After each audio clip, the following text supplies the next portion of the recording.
ছোট, কিছু বলবে দিদি ভাই?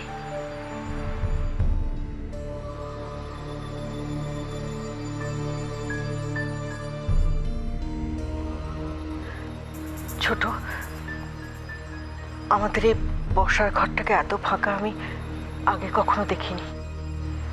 সব সময় হাসি, কথা, কোনো ঝামেলা হলো কিছু না কিছু হচ্ছে। আর আজকে এই ঘরে ঢুকে দেখি তুই একলা বসে আছিস। আমাদের ড্রয়িং রুম এরকম খালি বেশ কিছুদিন ধরে।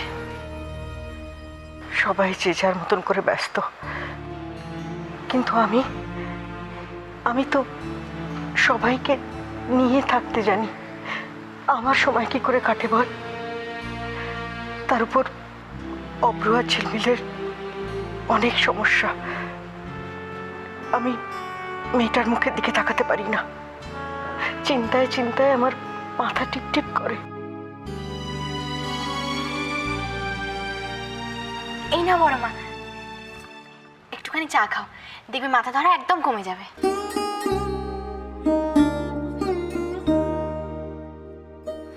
কতদিন পর মুখের কাছে কেউ চা এগিয়ে দিল।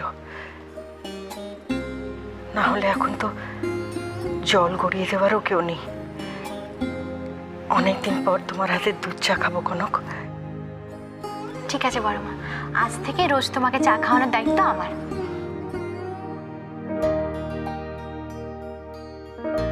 ছোট, তুই খাবি না চা? খাবো, তুমি শুরু করো।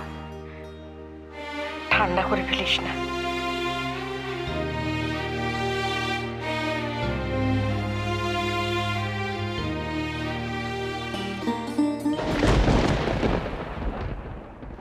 তুমি কেন, অন্য কাউকে এক্সপেক্ট করেছিলে? কিন্তু এখানে তো তোমার অন্য কেউ আসার চান্সই নেই। এসব তুমি কি বলছো অরূপ?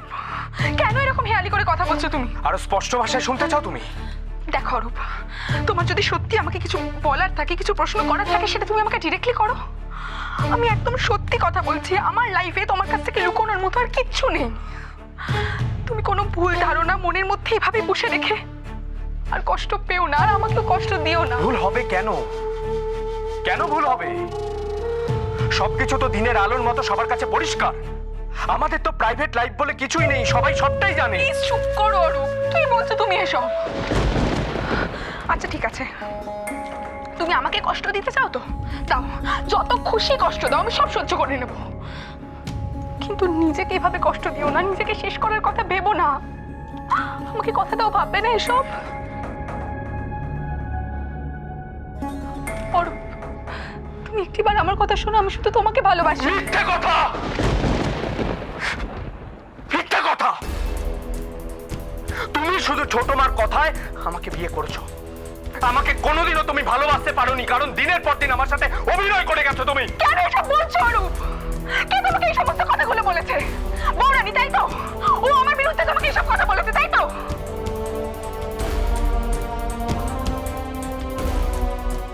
যে মানুষটা তোমার জন্য আমাকে এত বোঝালো, যে তোমাকে বাড়িতে নিয়ে এলো, আজ তার সম্বন্ধে এইসব ভাবছো তুমি? আমি বলছি না যে অলির কোনো দোষ আছে। আসলে কি বলতো, তুমি তো বুঝতেই পারছো, বড়লোক বাড়ির মেয়ে, আদরে বড় হয়েছে, ভীষণ প্যাম্পার্ড, তাই ওর স্বভাবে একটুখানি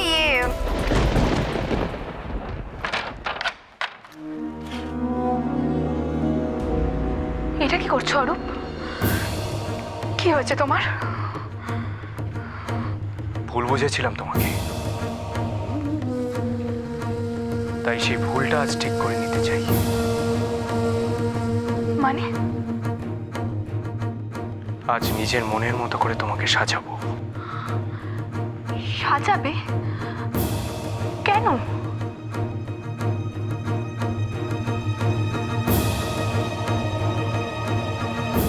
নিজের সবটুকু উজাড় করে দিয়ে তোমাকে যখন ভালোবাসতে পেরেছি,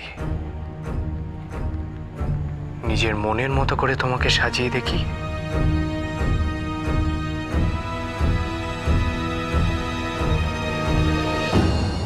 বাবা, দারুণ দৃশ্য, অসাধারণ। আমি তো জাস্ট ভাবতেই পারছি না মা। ওমা, কি হলো? চায়ের কাপটা রেখে দিলেন কেন? ও, ভয় পেয়ে গেলেন বুঝি? না না মা, ভয় পাওয়ার কিচ্ছু নেই। আপনি খুব ভালো মানুষ মা, আর অত্যন্ত সহজ সরল, সেটাই বাড়ির প্রত্যেকেই জানে। তাই যে কেউ আপনার হাতে একটা চায়ের কাপ ধরিয়ে দিল আর আপনি বসে পড়লেন। এসব তুমি কি বলছো বড় মা? দাঁড়া করো, চুপ। এখন সবটা আলাদা। এটা আমাদের ব্যাপার, তাই আমাদেরকে বুঝে নিতে দে। সত্যি মা, আমি বোধহয় বাড়িতে একমাত্র খারাপ। আমার জন্যই যত অনিষ্ট এই বাড়িতে। ঝিলমিল, চলো ঘরে চলো। কেন মা? আমি এই কথাগুলো আপনাকে বলছি দেখে আপনার লজ্জা করছে, তাই না? কিন্তু লজ্জা তো আপনার এনাদের সাথে চা খাওয়ার আগে হওয়া উচিত ছিল মা।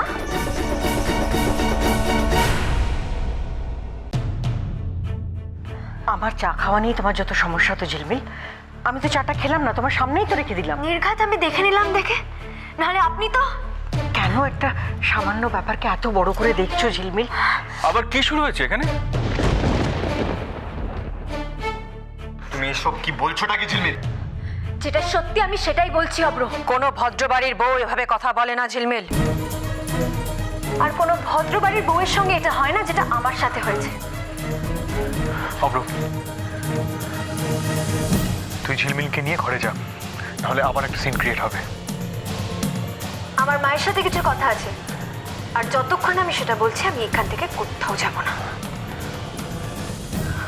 ঝিলমিল, তুমি তোমার মাকে নিয়ে ঘরে যাও, যা বলার যা শোনার ঘরে গিয়ে করো। কেন বাবা? আমি তো ভেবেছিলাম এই ড্রয়িং রুমটা আমাদের কমন, মানে এখানে আমাদের অধিকার আছে, তাই না? তুমি দয়া করে চুপ করো ঝিলমিল। আমি বলছি তো, যা হয়েছে সব আমার দোষ, আর কখনো হবে না, আমি কথা দিচ্ছি। আপনি আর কি কথা দেবেন মা? এ বাড়িতে অভ্র আমাকে একটা কাজের লোকের জায়গায় নিয়ে গেছে। আমার সাথে এবারে ননীদের কোনো পার্থক্যই নেই। তবু এত কিছু আমি চুপচাপ মুখ বন্ধ করে সহ্য করে আছি। ঝিলমিল, অব্র, বলতে দাও ওকে, বলুক। হ্যাঁ হ্যাঁ বলবো, অনেক কিছু বলার আছে আমার। মা, আপনি বলুন আমি কেন এসব করছি, কিসের জন্য করছি? আপনাদের মান সম্মানের কথা ভেবে আমি এসব করছি। আপনার নাতির ভবিষ্যৎ যেন অব্র আর বাবার মতো না হয়, তার জন্যই তো এত কষ্ট করা। আর মা, আপনি মুহূর্তের মধ্যে সবকিছু। চুপ করো তুমি।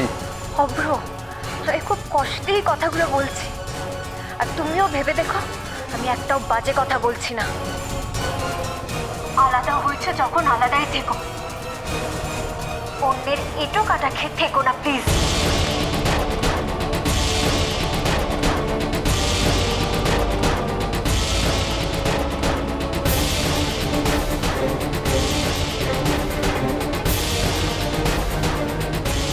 কি করেছো বোঝো এবার?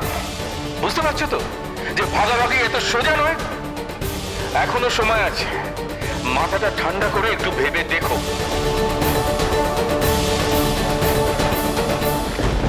যাক, তাহলে তোর পছন্দই হয়েছে, বল। পছন্দ মানে একেবারে টোকো পিসি, টোকো। ধরবো না? না, ঠিক আছে।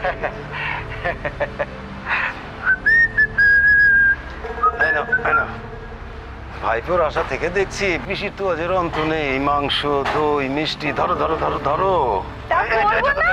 করবো না, এ কি আমার যে এসেছে নাকি গো? ও দেশে কেমন বড় কাজ কারবার ফেদে বসে আছে, সে খবর রাখো। ও আচ্ছা আচ্ছা বাবা, শোনো, তুমি ওই ওই দেশে তুমি কি কাজকর্ম করো?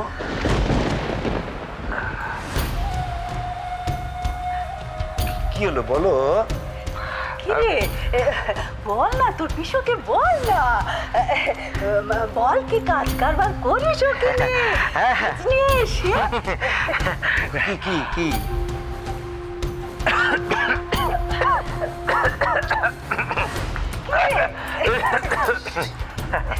একটু আগে তো আমাকে বলছিলি কত বড় ব্যবসা তোর, কত লোকে তোর সাথে কাজ করে, পিসিকে বলতে আবার লজ্জা কিসে? বল না।